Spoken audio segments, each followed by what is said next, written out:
Upon arriving at my in-laws' residence, my husband and I were greeted warmly by my mother-in-law's smile. However, as I attempted to step inside, she halted me with a stern glare, asserting, "You're not needed here," before swiftly shutting the door. I stood bewildered, momentarily frozen by her unexpected rejection. When I cautiously reopened the door, her expression was one of seething anger. "I've heard the rumors. Your parents' financial troubles, aren't they? We don't want that kind of baggage here," she spat out before slamming the door once more. I stood outside, dumbfounded, clutching my bags. Through the closed door, the sounds of laughter between my husband and his mother echoed, leaving me feeling utterly abandoned. Realizing I deserved better treatment, I made the swift decision to depart, leaving behind the toxic atmosphere of my in-laws' home. I'm Nancy, a 32-year-old physician at the hospital established by my parents. It was there that I first encountered John, my now husband, when he was admitted following an injury. His charm, amiability, and engaging conversation quickly captured my attention. Despite being 5 years my junior, John exuded a sense of maturity and reliability that drew me in. After a year of courtship, we tied the knot. Meanwhile, John holds the position of vice president in his father's company, a role he carries out with diligence and skill. Interestingly, John's mother also holds a position within his father's company, adding a familial connection to their professional lives. When John and I announced our marriage, both of his parents expressed immense joy and excitement at the union. "Your parents built a renowned hospital, and now one of their own is marrying into our family as a doctor. It feels like a dream come true. We're truly delighted to welcome you, Nancy," my mother-in-law used to remark fondly. Every holiday season, including Christmas and other extended breaks, we made the customary trip to my in-laws' abode, where we were always received with open arms. I'd bring along delectable treats and beverages, serving as gifts for their New Year's festivities. My mother-in-law would orchestrate the cooking, graciously declining my offers of assistance. "Nancy, you toil tirelessly as a doctor. Just relax and enjoy your time here. Your family, there's no need for you to lift a finger," my husband would reassure me. Anticipation always tinged these visits with excitement, but today felt peculiar, particularly in my mother-in-law's demeanor. Her once warm gaze now bore into me with an icy chill, akin to that of a vampire. It marked the first instance of such frostiness from them. Debt? Such a concept had never crossed my mind in my parents' household. I have a younger brother, a fellow doctor, who works alongside me at our family's hospital. While my father had recently broached the topic of his health in a discussion with me, there had been no mention of any financial woes. As I drove home, a conversation from a week ago with my husband replayed in my mind. Despite our demanding careers, we coincidentally arrived home together that day. I heard from my dad. He's considering retirement from surgery due to his declining eyesight. They decided to close the hospital, I informed him. My husband's reaction was one of disbelief. The hospital shutting down? Could it be due to debts or something? He questioned, visibly startled. "I'm not certain about debts, but they're discussing selling the hospital property. So, it looks like you won't be continuing your work there, and I might take a break for a while," I explained, before an emergency call from the hospital abruptly interrupted our conversation. "We'll have to pick this up later," I hastily added, realizing there was little time to spare. Later on, my husband justified his prolonged absences by citing work commitments, leaving us with scant opportunities to connect due to my night shifts. I suspected he may have embellished our conversation, perhaps implying to his parents that my family's hospital closure was linked to financial troubles and my involvement in resolving them. However, the frigid reception from my mother-in-law remained unfathomable. Lost in contemplation, I was en route home when a ringing phone from my bag jolted me from my reverie. Locked out by my mother-in-law, I had inadvertently driven off with my husband's belongings still in the car. His incessantly ringing phone piqued my concern. Though I had never entertained the idea of snooping before, the urgency of the situation nudged me to glance at the screen. Stopping the car, I retrieved his phone and attempted to unlock it, speculating that my husband's aversion to complexity would render the password simple. As anticipated, it yielded to his birth date. The caller, identified as Susan, was unfamiliar to me. Curiosity getting the better of me, I sifted through the message history, and what I discovered was nothing short of startling. "I want to see you soon. I wish I could be with Susan forever. I'll be with my wife during the New Year holidays. I'll miss you. Once I get the money, I plan to leave her." Really? That makes me happy. I love Susan the most. These were the damning messages I found on my husband's phone, betraying his infidelity. My perception of him, along with my in-laws, crumbled in an instant. With no one else to confide in, I couldn't shake off the weight of the evidence I had discovered. Driven by a need for further confirmation, I ventured into my husband's study in search of more incriminating evidence. Rifling through his belongings, I stumbled upon a drawer containing photographs of him with an unfamiliar woman, presumably taken during a trip, alongside hotel receipts and other damning documents. Each revelation struck like a blow to my already shattered trust. Unable to bear the weight of this betrayal alone, I made the decision to seek solace at my parents' home. As I pressed the doorbell, it was my mother who greeted me, her surprise evident as she swung the door open. "Why are you here so late? You look pale. Are you okay?" My mother's concerned voice greeted me as tears welled in my eyes. Her caring presence was a balm to my distraught soul as she swiftly enveloped me in a warm blanket. Sensing my distress, my father's concern was palpable as he inquired about what had transpired. With trembling lips, I recounted the unsettling behavior of my in-laws. My mother's shock mirrored my own, while my father's anger simmered beneath the surface. "Such despicable, ungrateful behavior," he seethed. In a twist of fate, it emerged that my husband's family business was foundering, and they had frequently turned to my father for financial assistance, a fact previously unbeknownst to me. "Perhaps, for the sake of clarity, you should continue to observe their actions and discern their true intentions," my father suggested, his proposal laden with intrigue. At that moment, the idea held a peculiar allure. The following day, I mustered the courage to return to my in-laws' residence. Standing at the entrance, I raised my voice. I apologized for my immaturity as a wife. "Please allow me back in." Along with my apology, I presented an array of gourmet ingredients and fine wine as peace offerings. Eventually granted entry, I was met with a smug expression from my mother-in-law as she observed the luxurious gifts. Behind her, both my father-in-law and husband greeted me with icy stares. "We extended kindness to you under the assumption of your prestigious familial background. However, now that we're aware of your family's financial struggles, you'll need to exert yourself as a diligent wife," my mother-in-law declared, her words laced with disdain. Acknowledging the situation, I braced myself for the relentless mistreatment that followed. "Come on, get moving. Start cooking," she commanded, pushing me towards the kitchen. With the ingredients I had brought, I diligently prepared dishes and served them to my father-in-law, mother-in-law, and husband, who eagerly dug in. "Hey, we need more wine. Hurry up and fetch another bottle. You're so careless. Is this all you've prepared? You might be a skilled doctor, but you're utterly incompetent as a homemaker." They grumbled yet devoured every last bite.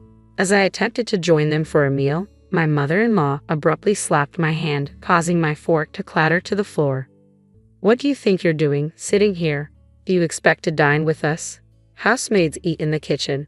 So now I'm just a housekeeper," I retorted incredulously, my voice trembling with disbelief. "How dare you speak to me like this, John? Especially when your family's fortunes have dwindled. Is that how you truly feel? And you, Nancy, with your arrogant demeanor. I've always despised it, but I tolerated it under the illusion of your family's wealth. Listen to your mother. I'll keep you around as nothing more than a housekeeper." John's words cut through me like a knife, shattering any lingering hope that his behavior was merely a facade. Realization dawned upon me. My husband's callous behavior was his true nature all along. Left alone in the cold kitchen, I resigned myself to eating the leftover scraps and facing a mountain of dirty dishes. "Save water and wash in cold," they instructed, a cruel directive that felt particularly harsh in the biting winter cold, causing my entire body to tremble uncontrollably. When night fell, my mother-in-law pointed towards a frigid shed devoid of any warmth or comfort. "Where's the bed?" I questioned, hoping for at least a semblance of decency. "What? You expect a bed?" she scoffed. "There are some old towels and cardboard in the shed. Make do," she replied callously, leaving me to confront the harsh reality of my situation. Recognizing their true colors, I discreetly recorded their abusive tirade. With nothing left to bind me to that toxic environment, I resolved to leave that house for good. That night, as I shivered in the freezing shed, my anger towards my father-in-law, mother-in-law, and husband served as my only source of warmth. "I'll never forgive them. I vowed, my determination burning brighter than the biting cold. In the dead of night, after they had succumbed to drunken stupor, I silently slipped away and drove back to the sanctuary of my parents' home.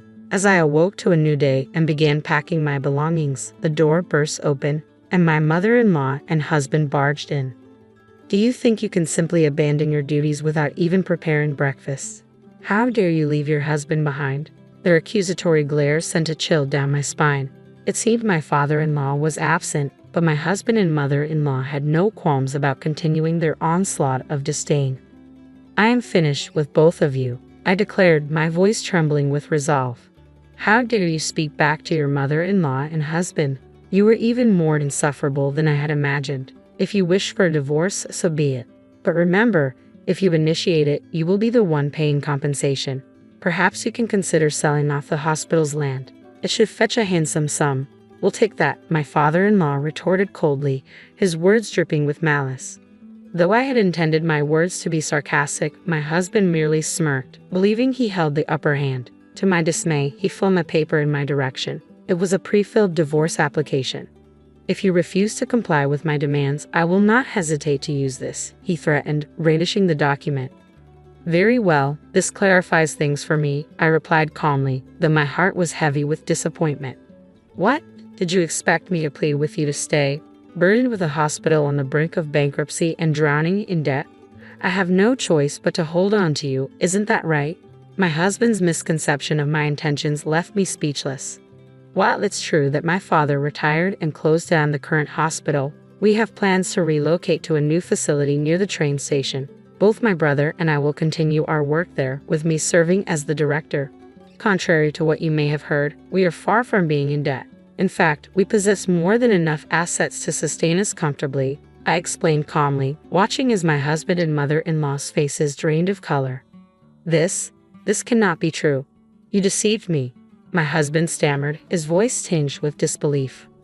I attempted to clarify, but you refused to listen and instead jumped to conclusions. So your family is still affluent, is it? Then what? My mother-in-law interjected anxiously, her panic evident. Can we just forget everything that transpired yesterday and today? After all, we've always been on good terms, haven't we? She pleaded, attempting to brush aside the events of the past few days. Her sudden change of heart struck me as laughable after enduring such insults. I'm astounded that you would spew such vile abuse at me and then have the audacity to ask me to forget it all. Remember, according to you, I'm just the housekeeper, right? I retorted, my tone laced with bitterness. No, it was all a misunderstanding. Please, let's just move past this, my husband pleaded, his voice tinged with desperation. It's too late for apologies. I see through your facade now. By the way, my father will be reclaiming the $100,000 he loaned to your company, I retorted, my tone resolute. What?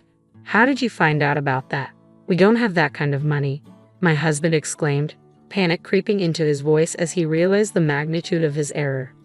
Nancy, I apologize. I should have stood up for you against Mom. I promise to support you from now on, he implored, his words dripping with regret. You mean support Susan, right? I countered sharply, my patience wearing thin. How did you know about Susan? You were seeing her behind my back while pretending to work late. But I have all the evidence, I declared, displaying the incriminating photos and email exchanges on my phone. My husband's face paled as he stared at the damning evidence, beads of sweat forming on his forehead. You will be the one compensating me. Susan was just a meaningless fling I met at a bar. I'll end things with her. Please find it in your heart to forgive me, my husband pleaded, his apology accompanied by a pitiful demeanor. Tears and drool mingled on the floor, lending him an air of wretchedness.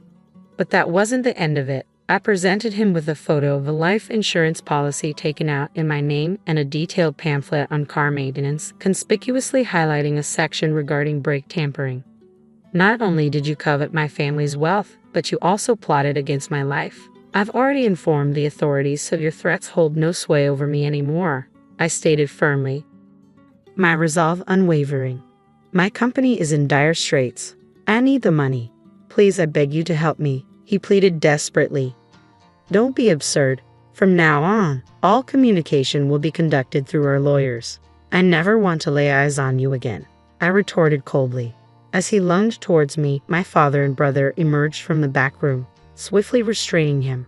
Pinned to the ground, he wept uncontrollably, while my mother-in-law stood by, rendered speechless by the unfolding spectacle. The house is registered under my name. I intend to sell it, so I'd appreciate it if you could vacate as soon as possible, I informed my husband and mother-in-law, who had always found excuses to prolong their stay. Eventually, my brother stepped in and firmly escorted them out. Following that, I initiated divorce proceedings. Both my husband and the woman he had been unfaithful with provided compensation. Despite his persistent pleas for reconciliation, I remained resolute. It was only when I threatened to involve the authorities that he ceased his attempts to reconcile. Through legal channels, I pursued repayment from my father-in-law's company, and the $100,000 loaned by my father was successfully retrieved. With my father-in-law's business already on shaky ground, it eventually succumbed to bankruptcy, burdened with substantial debts. Now, my father-in-law, mother-in-law, and husband reside in a modest, rundown apartment. Despite their efforts, juggling multiple part-time and day jobs, they struggle to stay afloat amidst their financial woes. Meanwhile, I have found fulfillment in my role as the director of a recently established hospital, thanks to the support of my brother. Together, we are committed to providing aid to those grappling with injuries and illnesses. I've invested in a comfortable apartment near the hospital and in relishing the independence of living life on my own terms. I vividly recall the day I first encountered Alex as though it unfolded just yesterday. I found myself nestled in a quaint dive cafe, nursing the most affordable cup of coffee available, attempting to untangle the web of my scattered thoughts and aspirations. That's when he strolled in, akin to a scene plucked from a cinematic masterpiece, albeit devoid of any dramatic lighting or accompanying melodies. Instead, the atmosphere was defined by the gentle jingle of the doorbell and the lingering aroma of stale coffee mingled with his distinct aftershave. "Is this seat taken?" he inquired, gesturing towards the empty chair opposite me with a smile capable of inducing instant infatuation. "It looks free to me," I responded, striving for an air of nonchalance, despite the flurry of excitement his unexpected presence stirred within me. As conversation ensued, it became increasingly apparent that we shared a kinship that transcended mere acquaintance. Our interests aligned seamlessly, from indulging in mindless television series to engaging in spirited debates over preferred pizza toppings. Pineapple, anyone? Fast forward, and we transitioned from casual encounters to a genuine relationship that felt as though it had spanned lifetimes. Before we knew it, discussions of matrimony were underway.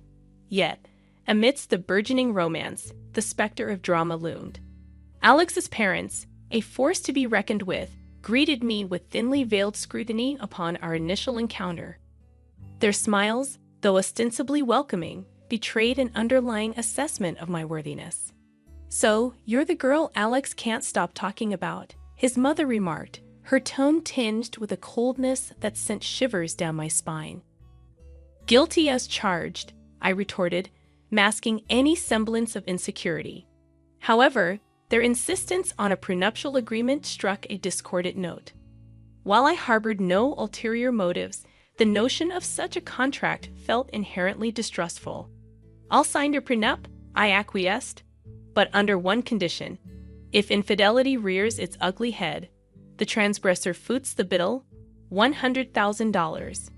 Alex's reaction mirrored a mixture of disbelief and discomfort. Yet I remained resolute. Past experiences had taught me the value of safeguarding against betrayal. We believed this compromise would quell any familial objections, but fate had other plans. One evening, nestled together on our beloved, albeit dilapidated couch, a symbol of our shared history, we found ourselves dreaming of a future beyond our means. Italy beckoned, its allure irresistible despite our financial constraints. "Think about it, Alex," I enthused, envisioning the culinary delights and artistic wonders awaiting us. However, reality reared its pragmatic head. "Our bank account screams backyard camping, rather than romantic Venetian getaway," he quipped, punctuating his words with a playful squeeze. Undeterred, I proposed a strategy of thrift and sacrifice. teasingly targeting his beloved video games as potential casualties. Our banter echoed the essence of our relationship. Dreamers grounded in the practicalities of everyday life.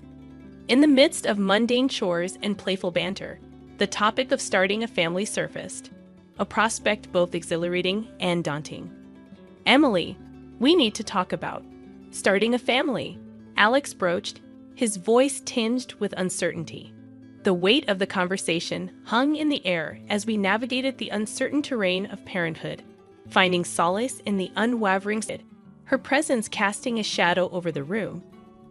"Well, isn't this quaint?" she began, dripping with sarcasm, her gaze sweeping over our modest spread. "Emily, dear, I can see you've been slaving away in the kitchen all morning," she remarked, a smirk dancing on her lips. Attempting to diffuse the tension, I offered a feeble smile, urging her to take a seat. But Judy wasted no time before launching into her assault. "You know, Emily," she began, her voice laced with condescension, "Mrs. Henderson's grandson was just born. It got me thinking, when are you and Alex going to give me some good news?" Heat flooded my cheeks, a mixture of humiliation and indignation burning within me. I sought solace in Alex's gaze, only to find him engrossed in his plate, a feeble attempt at avoidance. "Mom, come on," he muttered weakly. But his lackluster defense only fueled Judy's relentless tirade. "Alex, dear, I don't mean to be cruel," Judy continued. "But you're not running a charity here. You work hard for your money. Why waste it on Emily if she can't even fulfill her basic duties as a wife? A cleaning service and a cook would be far more efficient, don't you think?" Unable to contain my frustration any longer, I spoke up. "Judy, I am trying my best here. It's not like I don't want to have kids. And as for the house and my cooking, well, I didn't realize marriage was a service contract." But my words fell on deaf ears. Judy remained steadfast in her judgment, her criticisms cutting deeper with each passing day. She scrutinized every corner of our home, disparaging my appearance and undermining my role as a wife. With each visit, her comments grew sharper, her disapproval more pronounced. "Is that what you're wearing?" she'd sneer. "A wife should dress to please her husband. No wonder Alex is always exhausted. He has to come home to this." I attempted to defend myself, to reason with her, but it was futile. Judy had made up her mind, and nothing could sway her perception. And in that moment, the realization dawned upon me. I was fighting this battle alone. No matter what I said or did, Alex's stance, or lack thereof, remained the most painful blow. Each night, after Judy's departure, we'd engage in heated arguments. "Why won't you stand up for me, Alex? She's walking all over us, and you're just letting her," I'd plead. "Emily, she's old, set in her ways," he'd respond. "What do you want me to do, kick my own mom out?" But it was clear this was more than just about Judy's disapproval. It was about us, our marriage, and whether we were strong enough to stand together or succumb to Judy's criticisms. As the days turned into weeks, I realized this wasn't merely a phase. It was a full-blown siege. If we didn't act soon, there might not be anything left to salvage. The strain extended beyond the home front. Alex himself began behaving oddly. It wasn't the typical stress from work. It was something deeper, something that twisted my stomach into knots. It began with the phone calls. Alex, who had always been transparent, suddenly started stepping out of the room every time he received a call, always from the same caller ID, John from work.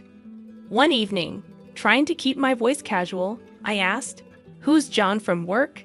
Alex flinched, a telltale sign of unease. "Oh, just a new guy at the office. Lots of questions, you know," he replied, but his evasiveness only fueled my suspicions. Then there was his sudden interest in his appearance. Gone were the days of graphic tees and worn-out jeans. Now it was all crisp shirts, slacks, and cologne. "Since when did you care about smelling like a department store?" I teased. "Just felt like changing things up. No harm in that, right?" He replied a bit too quickly. The late nights at work became a regular occurrence. "Another long one, babe." He'd text, promising he wouldn't be late. But the clock would tick well past midnight before I heard his keys in the door. Try as I might, I couldn't shake the feeling that something was off. That's when I made the decision to hire a private detective. It felt like something out of a bad TV show, but I needed to know for sure. The evidence arrived in a plain brown envelope.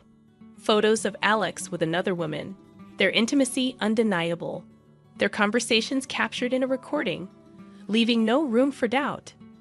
Sitting there, the evidence spread out before me. I felt a cold realization settle in. This was it, the proof that could anchor me in a stormy divorce, should it come to that. But I kept it all a secret, a painful burden I chose to carry alone. I wasn't ready to confront him, not yet. I needed a plan, a way to navigate the wreckage of our marriage with my dignity intact. The following days were a blur. Alex continued his charade, and I played along, the perfect wife with a smile plastered on my face and a heart breaking silently. But then, one day, as I passed by Alex's office, their voices caught my attention. Alex and Judy discussing me. And what I heard changed everything. I stood there, rooted to the spot, a mix of shock and anger boiling inside me. They were planning my exit from this family as casually as one would plan a grocery list. The hurt ran deep, but it sparked something else in me, a burning desire for revenge. They thought they could use me, discard me at their convenience. I'd show them I wasn't just some pawn in their twisted game. A few days later, during a family dinner that felt more like a farce than a meal, Judy brought up her upcoming birthday with the same smirk I had come to despise. "So, Emily dear, what are you planning for my birthday? Something special, I hope?" she inquired, her voice dripping with fake sweetness. I met her gaze, my face a mask of calm. "Actually, Judy, I was thinking of throwing you a dinner at the city's most luxurious restaurant. A night you won't forget," I replied. Her eyes lit up with greed, and she exchanged a quick, satisfied look with Alex. They thought they had me cornered, but little did they know I was already 2 steps ahead. "Emily, that sounds delightful. Just close family, keep it intimate," Judy insisted, her voice saccharine. "Of course, Judy. It'll be our pleasure," I replied, the words tasting like ash in my mouth. The weeks leading up to Judy's 70th birthday felt like a slow march towards D-Day. Every smirk from her, every indifferent shrug from Alex fueled my resolve. The plan was simple yet bold: host a lavish dinner at the city's most luxurious restaurant under the guise of a loving gesture, then drop the bombshell. But like any bit plot, the devil was in the details. The tension at home was palpable the night before the party. Alex, oblivious to the storm brewing, was casually lounging on the couch, scrolling through his phone. "Everything set for tomorrow?" he asked, not looking up. "Oh, you could say that," I replied, my tone belying the turmoil inside. The day arrived, and as guests filled the opulent dining room reserved for Judy's celebration, the air crackled with anticipation. My heart raced, not from nerves, but from the adrenaline of what was about to unfold. As we all settled in, the meal proceeded with forced mirth. Laughs were shared, stories exchanged, and then, as the dessert plates were cleared away, the waiter approached with the final act of the evening, the bill. Without missing a beat, I handed over my card, the gesture unnoticed by most. It was then Alex, with a smirk that didn't reach his eyes, decided to drop his bombshell. "Emily, I think it's time everyone knew. I'm tired of this of us. I want a divorce," he declared. The words hung in the air, a toxic cloud suffocating all other noise in the room. Before I could even process the full weight of his statement, Judy piped up, her voice sharp and unforgiving. "Well then, since that's out in the open, I think it's best you leave, Emily. We're celebrating family tonight, and well, you're no longer part of it." The room went deadly silent. Every eye was on me, waiting to see how I'd crumble. But I didn't. With a calm I didn't feel, I stood, nodded, and walked out without a word. The cool night air hit me like a slap as I made my way home. By the time I reached his apartment, a plan formed. I packed my essentials, the numbness giving way to a cold resolve. This was it, the end of one life and the start of another. As I zipped the last suitcase, my phone started buzzing, a relentless, insistent vibration that I initially ignored. But curiosity got the better of me. Judy's voice screeched from the other end, demanding I fix the payment issue. The sweet irony of it all. In my preparations for the inevitable, I had secured my exit strategy. I stood there, rooted to the spot, a mix of shock and anger boiling inside me. They were planning my exit from this family as casually as one would plan a grocery list. The hurt ran deep, but it sparked something else in me, a burning desire for revenge. They thought they could use me, discard me at their convenience. I'd show them I wasn't just some pawn in their twisted game. A few days later, during a family dinner that felt more like a farce than a meal, Judy brought up her upcoming birthday with her trademark smirk. "So, Emily dear, what are you planning for my birthday?" "Something special, I hope," she said, her voice dripping with fake sweetness. "Actually, Judy, I was thinking of throwing you a dinner at the city's most luxurious restaurant. A night you won't forget," I replied, meeting her gaze with a mask of calm. Her eyes lit up with greed, and she exchanged a quick, satisfied look with Alex. They thought they had me cornered, but little did they know I was already 2 steps ahead. "Oh, Emily, that sounds so delightful. Just close family, keep it intimate," Judy chimed in, her voice oozing fake sweetness. "Of course, Judy. It'll be our pleasure," I replied, the words tasting like ash in my mouth. The weeks leading up to Judy's 70th birthday felt like a slow march towards D-Day. Every smirk from her, every indifferent shrug from Alex fueled my resolve. The plan was simple yet bold. Host a lavish dinner at the city's most luxurious restaurant under the guise of a loving gesture, then drop the bombshell. But like any good plot, the devil was in the details. The tension at home the night before the party was palpable. Alex, oblivious to the storm brewing, was casually lounging on the couch, scrolling through his phone. "Everything set for tomorrow?" he asked, not looking up. "Oh, you could say that," I replied, my tone belying the turmoil inside. The day arrived, and as guests started to fill the opulent dining room reserved for Judy's celebration, the air was thick with anticipation. My heart raced, not from nerves, but from the adrenaline of what was about to unfold. Judy, ever the queen bee, basked in the attention, lavishing in the luxury of her surroundings. "Oh, Emily, you outdone yourself. This place is exquisite," she exclaimed, her voice loud enough for nearby tables to hear. As we all settled in and the meal proceeded with forced mirth, laughs were shared, stories exchanged. Then, as the dessert plates were cleared away, the waiter approached with the final act of the evening, the bill. He leaned in discreetly, informing us the dinner cost was $33,000. Without missing a beat, I handed over my card, the gesture unnoticed by most. It was then Alex, with a smirk that didn't reach his eyes, decided to drop his bombshell. "Emily, I think it's time everyone knew. I'm tired of this of us. I want a divorce," he announced, his words hanging in the air like a toxic cloud. Judy wasted no time in adding her poison. "Well, since that's out in the open, I think it's best you leave, Emily. We're celebrating family tonight, and well, you're no longer part of it." The room went deadly silent, every eye on me, waiting to see how I'd crumble. But I didn't. With a calm I didn't feel, I stood, nodded, and walked out without a word. The cool night air hit me like a slap as I made my way home. The finality of everything that had happened washed over me in waves. By the time I reached what used to be our shared home for the last time, a plan had formed. As I stepped through the door, the air crackled with tension, thick enough to cut with a knife. Alex and Judy were there, looking like they'd been arguing. "You've got some nerve showing up here after last night," Alex spat out, his face a mix of anger and disbelief. "Ungrateful wretch.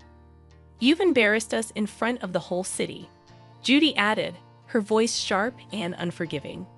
But my mind was made up. I tossed the divorce papers on the table, the photos of Alex's infidelity on top. "You should be more concerned with this," I said, my tone steady. The color drained from Alex's face as he picked up the photos, his mother peering over his shoulder. Their outrage turned to shock, then to panic, as they realized the extent of what I had. And let's not forget the prenup, shall we? I continued, my voice cold. Final. You cheat, you pay. $100,000 to be exact. Judy's face twisted into a snarl. You wouldn't dare. You can't do this to us. Oh, but I can, and I will, I replied, my tone unwavering. The begging turned to pleading, their words a desperate scramble to salvage what they could. But my mind was made up. In the end, Alex had no choice but to borrow the money from his parents to pay me. As I left that house for the last time, check in hand, I felt the weight lift off my shoulders. After everything, I used the payout from Alex to put a down payment on a small but cozy place of my own. Life's quieter now, and I like it that way. Every once in a while, the grapevine tosses a juicy bit my way about Alex and Judy. But these days, it's just another piece of someone else's story. Life's simpler, quieter, and infinitely sweeter on this side of chaos. Let's go live with my parents starting today. They're my parents, so there shouldn't be any problem, right? My husband surprised me with this idea out of the blue. I was shocked and almost cried because I never expected it. Isn't this too sudden? My dad just passed away, and it's only been a few days since his funeral. I'm still grieving his loss after he fought a long battle with illness. Despite all the sadness from the funeral, my husband decided we should leave our home. We headed to a villa my dad left for me. When we got there, I found out my in-laws were already there, staying in the villa. My name is Natalie, and I'm 33 years old. I work as a designer and have recently started living on my own. I've been married to Justin for 3 years now. My career is going well, and I'm known as a good designer. I earn a decent salary, and the apartment is in my name. My mom passed away when I was in college, and last year, my dad was diagnosed with cancer. He was getting treatment, but it got worse, and he eventually passed away. The doctor told us to prepare for the worst. My dad was really important to me. When I found out he was sick, I was devastated. Watching him get sicker each day, I couldn't sleep because I was so worried and anxious. What did the doctor say about your dad's sickness? Is he getting any better? Should I, as your husband, go see him? My husband kept asking about my dad's health, but I didn't feel like he really cared. It seemed like he was just waiting for my dad to pass away. Before, my husband used to feel insecure because he earned less money than me. I wished he would be proud of my accomplishments and support me during tough times. But instead, he acted childish, always trying to compete with me and wanting to be better than me. My dad told us not to worry about him and to focus on our time together as a couple. But I think we should visit him while we still can. That way, we won't regret it later. I started to dislike my husband more and more. In the beginning of our marriage, I felt a lot of love from him, and we were happy together. But now, his insensitive comments about my dad's illness were too much to handle. I realized that the loving husband I once knew had changed, and it was hard for me to accept. My husband works from home. I planned to work from home too after becoming independent, but he said having someone around distracted me, so I rented a small office and started commuting. Even though the hospital was nearby for me, my husband stayed home all day, leaving all the chores for me to do. I had to juggle work, taking care of my dad, and coming home tired to find a mess my husband made in dishes he hadn't cleaned. He only cared about himself and didn't consider my feelings. Living with him made me realize how little he understood me, and I felt very lonely. After my father passed away, we had already sold our family home as we had discussed with him before. I was busy with funeral preparations until we headed to the funeral hall. But my husband seemed more focused on phone calls or disappearing than helping me. Justin, please help me, especially now. I pleaded with him, but he brushed it off, saying he had work calls to attend to. My frustration with my husband grew as he seemed distant and disinterested during this tough time. His attitude had changed, and he appeared colder than before, leaving me feeling even more sad and isolated. On the day of the funeral, he spent a lot of time chatting with his parents, and their smirks and the looks from others made me feel even more alone. Despite the smooth handling of the funeral procedures, my husband suddenly suggested that we move in with his parents. He said it casually, almost as a joke, but I couldn't believe he would suggest such a thing, especially after the loss of my father. Live together where? We don't have any spare rooms in this apartment, I countered, reminding him that our apartment was already quite full, with one room used for his work materials. Then he mentioned the villa I had inherited from my father. I was taken aback. That villa held special memories of my father, and I wasn't ready to let go of it. But my husband seemed unconcerned about my feelings and continued to push for his parents to move in. Despite my objections, his parents had already made plans to move, and there seemed to be no room for negotiation. Whenever I spoke up, my husband didn't seem to like it. He accused me of being selfish and said I'd neglected our home because of my father's illness and frequent visits. His words were harsh, and they made me feel like my world was crumbling.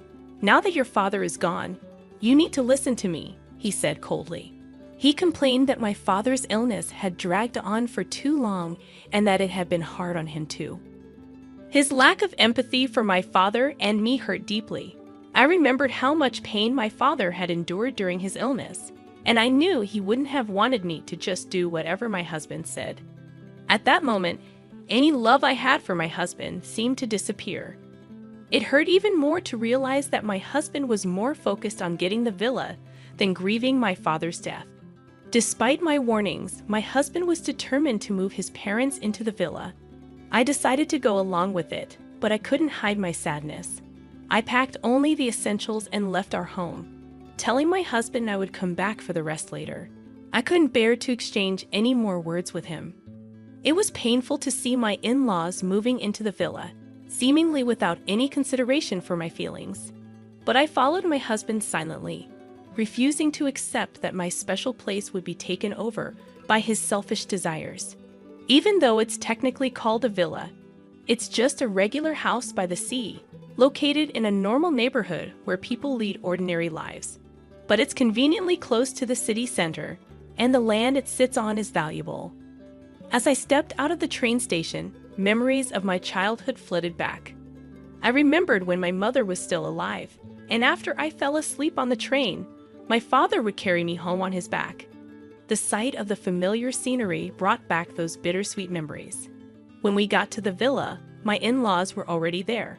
I felt suspicious because it seemed like my husband had secretly given them a key without telling me. The idea that they had planned to move in without anyone knowing made me even more uneasy. Inside the villa, my in-laws seemed excited about their future life there. They admired the sturdy furniture my father had chosen, which had a slightly different European style, probably influenced by my mother's taste. They couldn't stop praising the villa, saying how perfect it was and how lucky they were to live there now instead of our cramped apartment. They seemed to completely overlook the fact that my father had passed away and only saw the villa as a luxurious house. My husband joined in with their insensitive comments, laughing as they toasted the move with beers. I sighed deeply as I prepared some snacks, feeling frustrated and alone. As I observed my husband and in-laws, memories of precious moments with my parents at the dining table felt tarnished. Despite my discomfort, I decided to keep my feelings to myself and endure the night. However, the next morning, the peaceful atmosphere of the villa was shattered by my mother-in-law's loud scream. I quickly realized something must have gone wrong. As I woke up, I saw my father-in-law and husband fussing around, while I took a moment to reach the source of the commotion. In the bathroom, my mother-in-law was on the floor, holding her foot in distress. "The floor just collapsed beneath me," she gasped, clearly shaken by the sudden incident. My husband and father-in-law didn't seem to understand what had happened, insisting that the floor looked fine. They checked the spot she pointed to, but the floorboards appeared smooth and undamaged. Despite this, my mother-in-law was convinced that the floor had given way. Seeing their confusion, I suggested, "Have you tried stepping on that part of the floor with a slightly different color?" All three of them were taken aback and focused their attention on that spot. Stepping forward, I used my slippered foot to press on the differently colored section. Well, what was that? The floorboard made a clear sound and slightly sank when I stepped on it, but it snapped back into place the moment I lifted my foot. If someone stepped on it unknowingly, they'd surely think the floor had collapsed. See, the floor sinks a bit. It's kind of like a trap. Wait, that's dangerous. Is there something wrong with this house? My explanations seemed to surprise and worry them. I calmly clarified, it's not a problem with the house. My father intentionally installed it like this. Why on earth would he do that? They asked, puzzled. It's a feature of what you might call a mechanical mansion or a trick house. You see, my father was a big fan of ninjas. This villa was his pride and joy, and he loved adding all sorts of clever mechanisms to it. As a child, I often watched him work on the house, adjusting its mechanisms or adding new ones. That's why there are traps and clever mechanisms all over the villa. A shelf you shouldn't touch, a floorboard that drops when stepped on, a door that only opens in a specific way, hidden doors, and even secret rooms. This villa is a testament to my father's dreams and ingenuity, developed over many years. While I, having grown up visiting and learning from my father how to operate all the traps, have no trouble navigating them. It's a different story for my husband and in-laws, who are unfamiliar with them. I did warn you that living in this villa would be challenging. I also told you it's a place filled with memories of my father. My father's intense ninja obsession is well known among our relatives. It's surprising that you didn't know about it. My husband claimed he hadn't heard. But now he was speechless. My in-laws were equally stunned by this revelation. With our apartment lease already canceled and nowhere else to go, they looked to my husband for guidance. Amidst this, both my father-in-law and husband accidentally triggered another trap, causing them to fall. Seeing them on the ground, I couldn't help but chuckle. Feel free to stay as long as you like, I said, though my tone was more sarcastic than sincere. They had been dazzled by the villa's luxury, ignoring my warnings and showing no interest in my father's hobbies. Now, their oversight was catching up to them. Even explaining the dangers of the traps fell on deaf ears. This isn't a big deal. We'll get used to it, my husband responded confidently. Acknowledging his comment, I said, I'll head back to the apartment to prepare for our move. However, in reality, I had no moving preparations. I planned to take a few days off and spend time sorting through my father's belongings. As expected, after just 2 days, my husband and in-laws had had enough. During that brief time alone, I found comfort in solitude and began to see things in a more positive light, making plans for my future. Before long, my father's villa became a small tourist attraction in the neighborhood. It was regularly featured in local newsletters as the trick mansion hidden in our residential area. When the villa was occupied, curious people would come to visit, drawn by the intriguing tricks.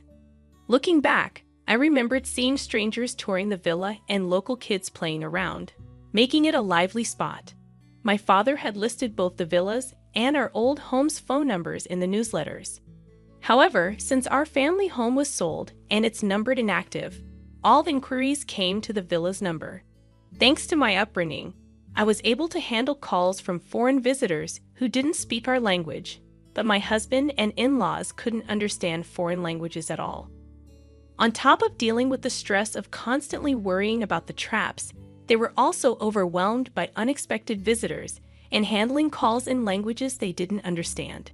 Exhausted and sleep-deprived, they stumbled back to the apartment. Why don't we all live in this apartment together? Think about it. They had hoped for my father's passing to take over the villa, only to give it up after just 2 days.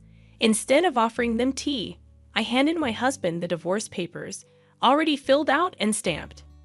There's no way we can live together from now on. If you understand, please leave quietly, I said with a deep sigh. My main reason was that I couldn't forgive him for disregarding my feelings and acting insensitively without discussing it with me or giving any explanation. My husband had made the decision for us to live with his parents, and he had never shared household responsibilities with me before. He left all the chores to me and seemed indifferent to my feelings. He acted selfishly and secretly decided to move in with his parents. I couldn't see myself continuing to live with someone like that. What happened? You used to love me, right? My husband's question, filled with his usual cluelessness, made me laugh. Do you think I could love someone who wished for my beloved father's death and would rejoice when he passed? I handed him the divorce papers and drove the three of them out of the apartment. First of all, this is my apartment. If anyone has a problem, it should be you leaving. My husband raised his voice, not caring about the neighbors, but I stayed calm. Natalie, I'll call the police for trespassing. If you don't want that, leave quietly. Remember, this apartment is under my name. Their silence followed my words. They depended on me financially and had little of their own. However, I had already decided to cut ties before they could try to persuade me otherwise. Neither my husband nor my in-laws had much in savings. After being kicked out of the apartment and unable to return to the villa, they now live in a cheap, low-quality apartment and are struggling to make ends meet. The previous apartment was better. This was a sentiment my husband and in-laws often repeated. At first, my husband felt guilty and apologized frequently. However, as time passed, he became increasingly resentful of his parents. They were rarely able to hold down jobs due to their age, and when they did work, it didn't last long. Eventually, they depleted their savings and pension with each move, leading to constant arguments and a strained family relationship. The walls of the apartment were thin, so their daily quarrels were easily heard by neighbors. Even when they received noise complaints, they didn't apologize. Instead, they reacted defensively, causing them to become disliked by their neighbors. It seemed like they might need to find a new place to live soon. While my husband used to enjoy working from home, the current apartment didn't provide the luxury of a dedicated workspace. Unable to focus on his job, his reputation and sales suffered. Now, he barely makes ends meet with a late-night convenience store job and may need to consider taking on multiple part-time jobs. The in-laws realized their biggest mistake was allowing their son to control their decisions. In their frequent arguments, my husband and in-laws often blamed the villa's traps. If you had been more responsible, we wouldn't be in this situation. You should have checked properly. Don't blame me now. She's the one who kept important things secret. Shut up. If you had communicated properly with your father, this wouldn't have happened.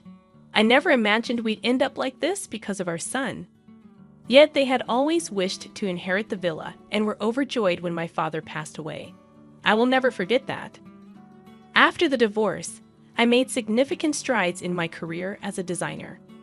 To cope with my father's death and all these events, I created designs incorporating ninja elements and shared them on social media. Their popularity grew rapidly, and one day, a major cosmetics company reached out to me. To my surprise, they wanted me to design packaging with an Asian touch, incorporating ninja elements. I felt this work would honor my father's cherished memories. Of course, I eagerly accepted the project and poured myself into it. In the end, it was a huge success. This opportunity catapulted my career forward, allowing me to share joyful updates at my parents' graves. I've kept the mechanical house, preserving it as a special place filled with memories of my father. I began organizing tour schedules and, with a few adjustments, transformed it into a space where both tourists and local children could enjoy for free. Soon, the house garnered significant media attention, bringing in much-needed income to cover ongoing expenses. Additionally, online articles about the house were translated into foreign languages, garnering support from international fans, including elderly individuals who shared my father's passion for ninjas. I'm committed to maintaining this magical place for years to come. Meanwhile, the mechanical house remains a bustling hub of activity, particularly popular among local children. Is this the legendary mechanical house I've heard about? Where are the tricks? Show us! With the help of local volunteers, precautions are taken to ensure the children play safely. Foreign tourists are often amazed by features like the hidden floorboard doors. Wow, this is incredible. I'm so moved to experience such a unique place. What other tricks are here? Despite losing my father and going through a divorce over the inheritance of the villa, I believe the gains have outweighed the losses. The villa has transformed into a memory-filled destination shared with loved ones. Personally, I've undergone a profound transformation, moving forward with renewed optimism and hope. My name is Maggie, and I work for a company. At 29 years old, I recently tied the knot with my husband, William, following over 2 years of courtship. We embarked on our marital journey in the same apartment I'd occupied since my days of singledom, a generous gift from my father upon securing my job. With my brother and his wife opting to live with our parents, I seized the opportunity to carve out my own path. My father, never short on resources, ensured I had a cozy apartment close to our family home. Whether his intention was to provide support or keep me nearby, I'm not entirely sure. Nonetheless, I found myself in a comfortable living space. William had previously resided in a cramped apartment, unsuitable for two. Hence, upon our decision to wed, he promptly relocated to my more spacious and affordable abode. My initial encounter with William's family residence occurred during a winter visit to their snow-laden locale. Having grown up in the city, the sheer volume of snow and bone-chilling temperatures astounded me. At William's family home, nestled in a snow-heavy region, I encountered a world entirely foreign to my urban upbringing. An old-fashioned house, reminiscent of a fairy tale setting, housed my mother-in-law and brother-in-law. Once, when William's father was alive, they dabbled in part-time farming amidst vast fields. Their nearest neighbors were a considerable distance away. What truly took me aback, however, was the placement of the toilet and bath outside the confines of the house. Initially, I believed I could handle occasional visits, but the thought of residing there long-term seemed daunting, particularly during harsh winters with snow and freezing temperatures. Summoning the courage to venture outside for a midnight bathroom break was a feat in itself, and the risk of catching a cold post-shower loomed large due to plummeting temperatures. During our marriage greetings, I didn't experience the shower ordeal firsthand, but navigating the outdoor toilet was undeniably challenging. Despite the hardships, my mother-in-law and brother-in-law were exceptionally kind, offering a sense of relief. Though we wouldn't be sharing a roof, the notion of us morphing into one family was comforting, and I yearned to cultivate a harmonious bond with them. However, a nagging concern lingered. My mother-in-law's demeanor shifted when alone with my husband, her smiles masking murmured grievances. Moreover, my brother-in-law's past marriage, shrouded in mystery due to my husband's reluctance to divulge details, fueled my unease. Although marital issues are commonplace, my husband's silence regarding his brother's divorce left me with unanswered questions. Despite my father's reassurances at our wedding, citing my mother-in-law's radiant smile as a sign of her kindness, doubts gnawed at me. I returned a smile to my father, but my mother's expression hinted at a different sentiment. Despite her pleasant facade in public, she often wore a grumpy countenance when she believed no one was watching. "Be careful," she cautioned me, "she might be two-faced." Yet I brushed off her warning, believing any potential issues would only arise if we lived together. Initially, our married life in the apartment unfolded joyfully, free from apprehension. However, 3 months into our union, a shift occurred.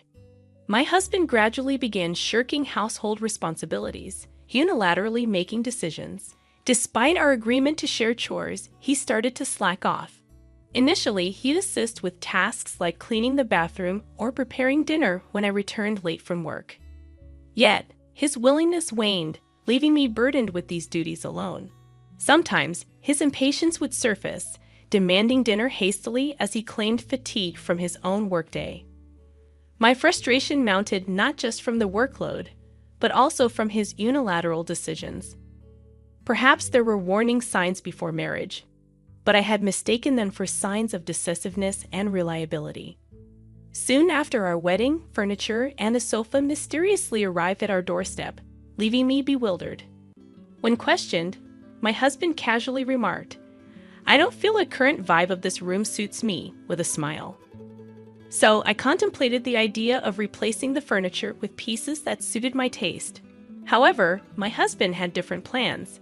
He wanted to discard all my chosen furniture and overhaul the room to match his preferences. Had he consulted me, we could have selected new pieces together. Yet he acted independently, disregarding my preferences entirely. While he had every right to style his own space as he pleased, I found his unilateral decisions regarding our shared living area irksome. His design sense lacked coherence, leaving me speechless at the hodgepodge of mismatched furniture colors and shapes. Then he sprung an unexpected proposal on me. It would be nice if you could pay for it. After all, this was originally your apartment, wasn't it? I was already frustrated by his tasteless furniture takeover, and now he was asking me to foot the bill. I questioned him incredulously, pointing out that it was furniture he purchased on his own. Uncharacteristically, I stood my ground firmly, unwilling to let him off the hook. Despite the tensions at home, we decided to spend our first Christmas as a married couple at his parents' house. It was my inaugural visit, and I felt a mix of anxiety and nervousness. Yet my mother-in-law greeted me kindly, assuring me that I could relax there. Still, I couldn't shake off a sense of caution, recalling my mother's advice. There might be a hidden side to my mother-in-law, I thought. During my stay, I observed my mother-in-law mostly resting, reminiscing about past times when brides ate alone in the kitchen. Confused by her tales, I noticed my brother-in-law subtly cautioning her, but my husband remained oblivious. As I endured my mother-in-law's sarcastic remarks, I couldn't help but wonder about the dynamics within their family. I volunteered to tidy up after dinner, but she waved me off with a smile, insisting, "I'll do it. I wouldn't want you to break any of our precious dishes." Her words echoed my mother's earlier advice, hitting home with their accuracy. The first day brimmed with her subtle sarcasm, setting an uneasy tone. The following day, events took a darker turn. With my husband out drinking with friends and my brother-in-law on a fire brigade trip, it was just my mother-in-law and me. Frankly, I felt a knot of nerves tightening in my stomach. After dinner, as she stepped into the shower, I finally began to relax. But her parting words, "I'm going to bed now, make sure to lock the front door," jolted me back to reality. Awkwardly, I affirmed her instruction and readied myself to bathe in the separate bathhouse. A chilly prospect for this unaccustomed city dweller. As I settled into the tub, the lights in the main house abruptly went out. An initial assumption of a power outage wavered when I noticed neighboring lights still aglow. Straining to hear over the water, I thought I detected faint footsteps outside. Hesitantly, I remained motionless, listening intently. Soon, darkness enveloped me, prompting suspicion that my mother-in-law might be orchestrating a cruel prank. Despite doubting her capable of such malice, her penchant for sarcasm with a smile planted seeds of unease. Hastily drying off and changing into pajamas, I fumbled in the pitch-black room. Moonlight eventually filtered in, granting me some visibility. As I pondered the absurdity of the situation, my attempts to exit the room proved futile. The door remained stubbornly shut, impervious to my efforts. Panic began to set in. Though a window offered an escape route, its bars sealed my fate. Thankfully, I had my smartphone, a beacon of hope in the darkness. I attempted to reach my husband for assistance, but he remained unresponsive. On the third try, he finally picked up, only to bellow loudly, clearly intoxicated and preoccupied with his revelry. Desperately, I pleaded for his help, explaining my predicament with the bathroom door refusing to budge. His response, dismissive and vague, offered little comfort. He blamed me for showering at such a time, citing his inebriation as a barrier to his assistance before abruptly ending the call. Subsequent attempts to reach him proved futile as he seemingly switched off his phone. Contemplating my options, I considered involving the authorities but hesitated, fearing potential repercussions from my mother-in-law's wrath. Instead, I resolved to seek a means of escape independently. Shouting for help through the frozen bathroom window proved fruitless. With each passing moment, the threat of freezing in the frigid confines loomed larger. Just as I was on the verge of contacting emergency services, a voice from outside shattered the silence, inquiring about the power outage.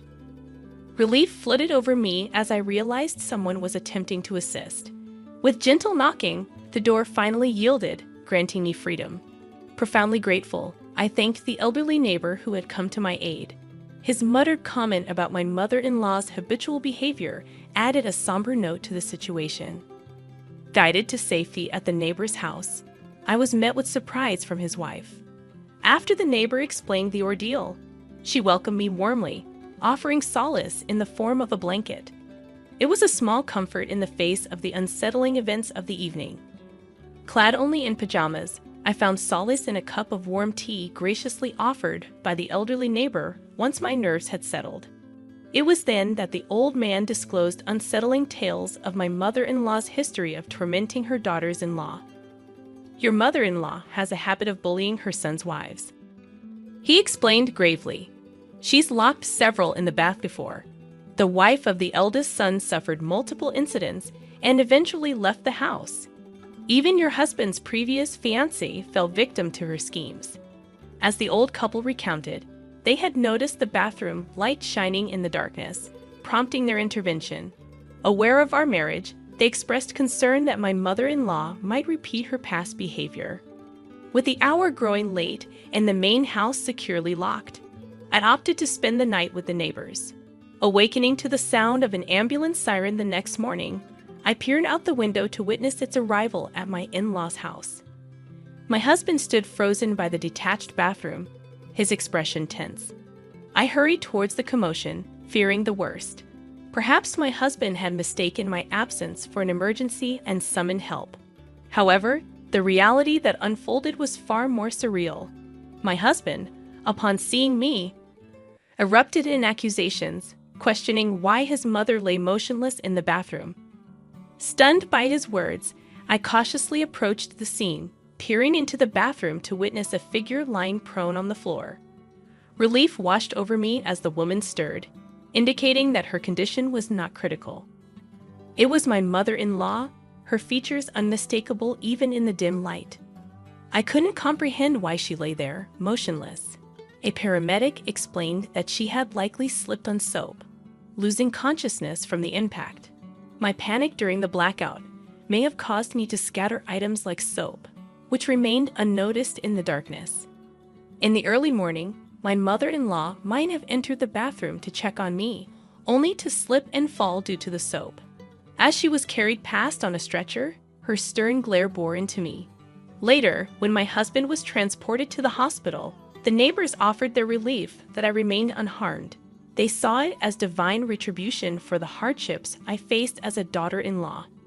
Grateful for their intervention, I reflected on how fortunate I was, realizing that the outcome could have been different if not for the old man's timely help. After changing, I informed my brother-in-law about my mother-in-law's hospitalization. He decided to rush to the hospital immediately. Alone, I returned to the detached bathroom, contemplating the events of the previous night. There, I noticed a stick used to bar the door shut, explaining why I couldn't escape. That afternoon, my mother-in-law returned home, her anger directed at me for leaving the bathroom without informing her. As I pondered my response, my husband joined in, blaming me for the ordeal. However, my brother-in-law intervened, condemning their cruel game of locking me in the bathroom. Later, my brother-in-law returned, ready to leave the house for good. Fed up with his role as caretaker, he announced his departure, leaving my husband and mother-in-law to their devices. Unable to endure the toxicity any longer, I followed suit, requesting my brother-in-law to drop me off at the nearby station. My husband's desperate attempts to stop me only fueled my resolve. Firmly, I declared my intent to divorce, reminding him of his indifference to my plight the day before. I vowed to prepare the divorce papers myself, determined to break free from the suffocating atmosphere. I sat in my brother-in-law's car as he drove me to the nearest station, his apologies pouring forth. "I'm truly sorry, Maddie. I never imagined you'd suffer like this. Those cruel people are strangers to me now," he confessed earnestly. Once back in my apartment, I wasted no time. I drafted the divorce papers and began packing my husband's belongings. Upon his return, he was taken aback to find his things neatly packed. My mention of divorce seemed to him a jest until he laid eyes on the papers. Infuriated, he dismissed my concerns as trivial.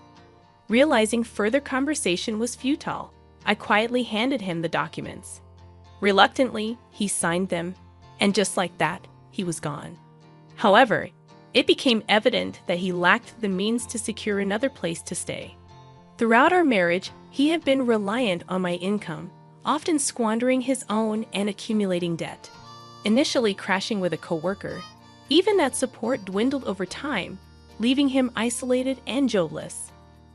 Meanwhile, rumors swirled about my mother-in-law's behavior, painting her as the catalyst for our divorce.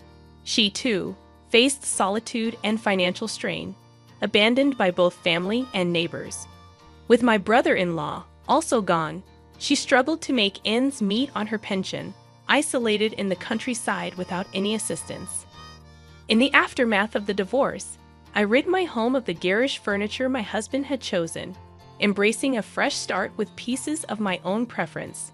Hopeful for a brighter future and open to new, positive encounters, I embarked on a journey of self-renewal.